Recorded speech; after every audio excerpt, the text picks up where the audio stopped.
विद्यार्थियों नमस्कार। पार्ट 2 में आपका फिर स्वागत है। हमारी जो प्रोसेस चली हुई है यानी कि जो प्रक्रम चला हुआ है वह सघन हम आपको दिखा रहे हैं कि देखिए प्यारे बच्चों, पानी है वो कैसे बॉयल हो रहा है। यानी कि जो पानी के जो नीचे वाले जो अणु हैं वो अपना स्थान छोड़कर ऊपर की तरफ आ रहे हैं और ऊपर वाले जो ठंडे हैं वो नीचे की तरफ स्थान लेने के लिए जा रहे हैं। यानी कि एक साइकिल चल रहा है, यानी कि नीचे से गर्म वाले ऊपर की तरफ और ऊपर से जो ठंडे रहे हुए हैं जो अणु पानी के वो नीचे की तरफ आ रहे हैं। इस विधि को प्यारे बच्चों क्या कहते हैं? सवन विधि कहते हैं। और ये सवन विधि तब तक चलती है, सवन विधि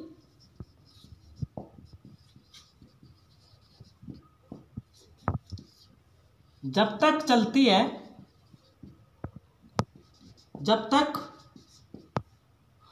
सवन विधि जब तक चलती है जब तक किसी द्रव का तापमान एक समान न हो जाए। यानी कि एक समान यानी कि जब तक एक समान टेम्परेचर नहीं होता इसका सारा द्रव पदार्थ का यानी कि पानी का, तो तब तक सवन विधि कंप्लीट नहीं होती। जब एक समान हो जाता है, सारा पानी गर्म हो जाता है, तो उसको हम सवन विधि कहते हैं। तो इसमें ऊष्मा का स्थानांतरण कैसे है प्यारे बच्चों? यानी कि जो पानी के जो अणु हैं वो एक स्थान छोड़कर यानी कि गर्म वाले क्या करते हैं, ऊपर की तरफ चले जाते हैं और ऊपर वाले जो ठंडे पानी इसकी जगह ले लेते हैं। तो ऐसे इसमें ऊष्मा का स्थानांतरण होता है। जो थर्ड है प्यारे बच्चों लास्ट, विकिरण।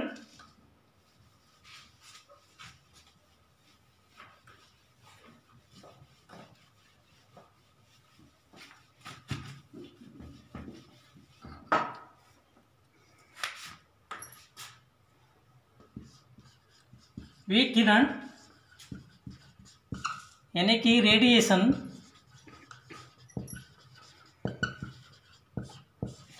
इस प्रक्रम में प्यारे बच्चों, इस प्रक्रम में ऊष्मा के स्थानांतरण के लिए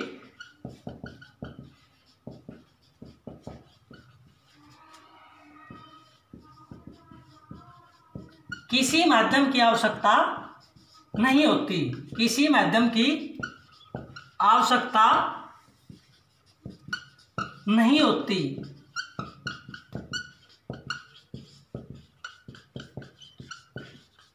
उस विधि को क्या कहते हैं हम? विकिरण विधि है। जैसे कि प्यारे बच्चों, सूर्य से जो सूर्य की किरणें पराबैंगनी अवरक्त किरणें हैं, जो दृश्य किरणें हैं, अल्फा बीटा गामा किरणें जो पृथ्वी पर आ रही हैं, किस पे आ रही हैं प्यारे बच्चों? यानी कि पृथ्वी तक पहुंच रही है।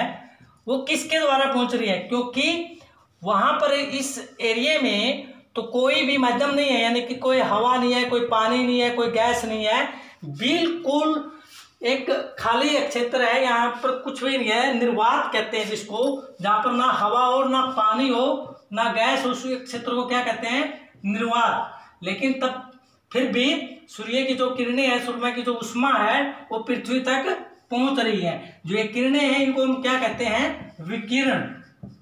और इसके कारण जो ये क्या है, पृथ्वी कुछ किरणों को अवशोषित कर लेती है, कुछ को ये परावर्तित कर लेती है। यानी कि जो विकिरण किरणें रेडिएशन है इसमें किसी भी माध्यम की आवश्यकता नहीं होती।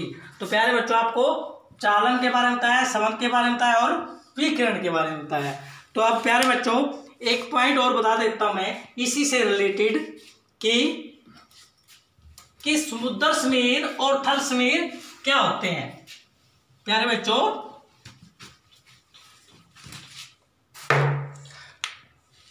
समुद्र समीर और थल समीर क्या होते हैं? प्यारे बच्चों, आप एक डायग्राम बनाइए, यानी कि पानी और समुद्र का एक आप अपनी कॉपी पर ऐसे बनाइए। यानी कि ये समुद्री अक्षेत्र है। क्या है एक क्षेत्र प्यारे बच्चों? समुद्री अक्षेत्र है। और यहाँ पर क्या करिए प्यारे बच्चों, ये आप इसको थल क्षेत्र दिखाइए, यानी कि जमीन वाला मैदानी क्षेत्र है जो, और ये क्या है प्यारे बच्चों, समुद्री क्षेत्र।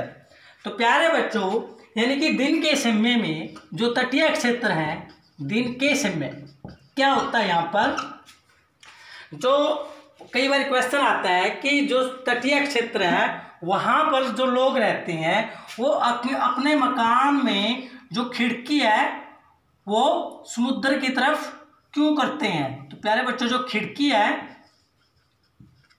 मकान की, ये क्या प्यारे बच्चों, मकान यानी कि हाउस, कहता है कि उसकी खिड़कियां हैं वो समुद्र की तरफ क्यों करते हैं।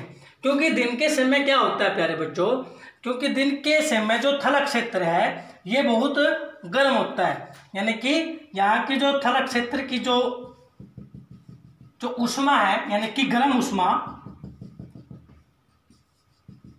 ये क्या है, गर्म ऊष्मा है, वो कहाँ जाएगी, क्योंकि गर्म हमेशा और ठंडे की तरफ जाती है। तो ये प्यारे बच्चों ये चालन विधि और शमन विधि का यही नियम है।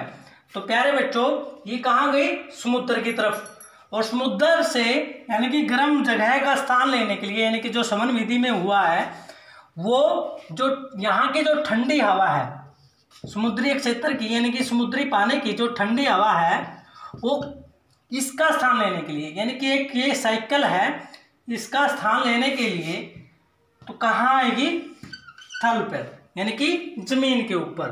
तो इसको हम क्या कहते हैं, यानी कि समुद्र से जो ठंडी हवाएं दिन के समय तटीय क्षेत्रों की तरफ आना, यानी कि जमीन की तरफ आना, और जो गर्म हवा है यानी कि जो गर्म ऊष्मा है वो कहाँ जाएगी, समुद्र की तरफ। ये एक साइकिल है, ठंडी हवा समुद्र से थल की ओर, और जो थल से जो गर्म हवा है वो कहाँ जाएगी,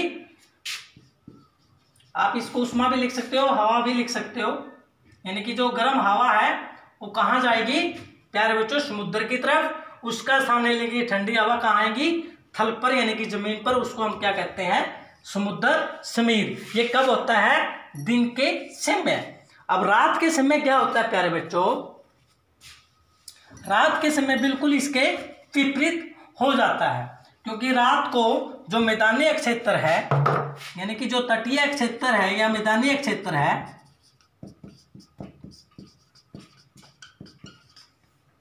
मैदानी क्षेत्र है रात के समय, कब प्यारे बच्चों, रात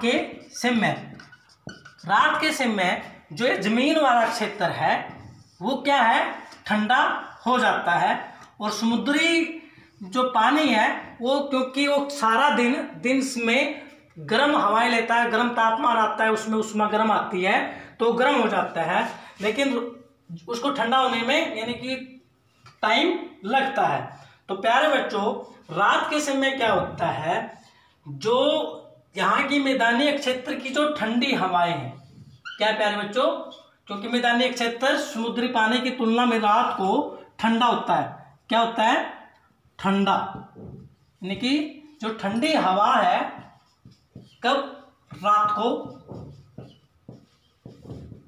मैदानी क्षेत्र से कहाँ जाती है, समुद्र की तरफ। कहाँ जाती है प्यारे बच्चों, समुद्र की तरफ, और वहां की जो गर्म हवाएं हैं वो कहाँ आएगी प्यारे बच्चों, थल क्षेत्र में, यानी कि जमीन वाले मैदानी क्षेत्र की तरफ आएंगी। ये एक ऐसा साइकिल चलेगा, इसको हम क्या कहते हैं, थल समीर। तो प्यारे बच्चों आपको अच्छी तरह से समझ में आया होगा। आपका कोई क्वेश्चन है, कोई फीडबैक है, आप मेरे कमेंट पे जो यूट्यूब चैनल है कुलदीप राजोन उसमें डाल सकते हो। धन्यवाद।